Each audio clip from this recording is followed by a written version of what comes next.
कर्माबाई खिचड़ी बनाती थी ना, तो एक दक्षिण भारत के एक साधु आए, तो उन दक्षिण भारत के साधु ने देखा क्या कर रही हो, बोले खिचड़ी। बोले नहाई स्नान किया, बोले नहीं नहीं, वो स्नान के समय तक तो बहुत देर हो जाती है, जगन्नाथ भगवान को वापस जगन्नाथ जाना पड़ता है, बहुत देर हो जाती है, इसलिए मैं बिना नहाए बना देती हूँ। तो दक्षिण भारत के महात्मा जी नाराज हो गए, बोले तुमको कुछ नहीं पता क्या मर्यादा होती है, कैसे होती, और बात तो देखो सही कह रहे हैं, स्नान के बाद ही भगवान का भोग बनना चाहिए, तो पहले स्नान करो। बोले ठीक है बाबा जी, हमको पता नहीं था, अब कल से स्नान। अब कल से स्नान करी, अब जब स्नान करके फिर खिचड़ी बनाई, जब तक तो देर हो गई, इतने में भगवान आ गए, और भगवान आकर के बहुत जोर जोर से चिल्ला रहे, माँ कहते थे कर्मा को, तो जोर जोर से कह रहे हैं, कर्मा नाम नहीं था इनका, नाम कुछ और था, पर ये नाम इसलिए पड़ा क्योंकि ठाकुर जी आके चिल्ला चिल्ला कह रहे हैं जल्दी कर्मा, अरे देर हो रही है माँ, जल्दी कर माँ, तो कर्मा नाम पड़ गया। तो बोली भैया अभी तो स्नान ध्यान किया, बनाई खिचड़ी, जल्दी जल्दी खा रहे गरम गरम खिचड़ी, इतने में ही जगन्नाथ मंदिर के समय हो गया भोजन का। आज जगन्नाथ धाम से हमारे महाराज श्री पधारे हैं, तो उनका स्मरण शायद इसी कारण हुआ। तो जगन्नाथ मंदिर में घंटी बज गई, मतलब अब पुजारी जी खोलने वाले पर्दा, और ठाकुर जी वहां हैं राजस्थान, मौज ले रहे हैं, खिचड़ी खा रहे हैं।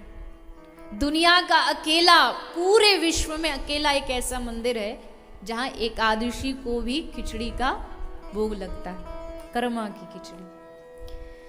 तो जैसे पर्दा खोला, वो जल्दी भाग भाग के आए, इतना सेटिंग वेटिंग करे अपने कि भैया अब पर्दा खोलेगा, तो सेटिंग तो सब ठीक थी, पर पुजारी देख करके आंख खुली खुली रह गई, अभी तो भोग नहीं लगा, और इनका पूरा हाथ और पूरा मुंह खिचड़ी में सना हुआ था। पुजारी जी ने कहा प्रभु कहाँ उदम करके आ रहे हो? बोले कहना नहीं किसी को, कर्मा की खिचड़ी खा के आ रहा हूँ, पता नहीं कौन सा बाबा आ गया, उसको सिखा पढ़ा दिया, नहा धो के बना। अब जब तक मैं वो नहा धो के बनाती, इतने यहाँ मंदिर का भोग का समय, जाओ उस बाबा को समझा के आओ। पुजारी जी को भेजा, सत्य घटना, पुजारी जी बाबा के पास गए, बोले बाबा आपने ये ठीक नहीं किया। बाबा बोले लो, ऐसा भगवान सही करें तो भी इसको ठीक ना लगे, पर वो समझ गए कि भगवान भाव के खातिर कह रहे हैं। तो जाकर के कर्मा को कहा बेटी तू जैसे पहले भोग लगाती थी ना, भगवान का वैसे ही भगवान वैसे ही चाहते हैं। कर्मा बोली चलो एक टेंशन खत्म, अब बिना नहाए भोग लगाऊंगी और ठाकुर जी को पवाऊंगी।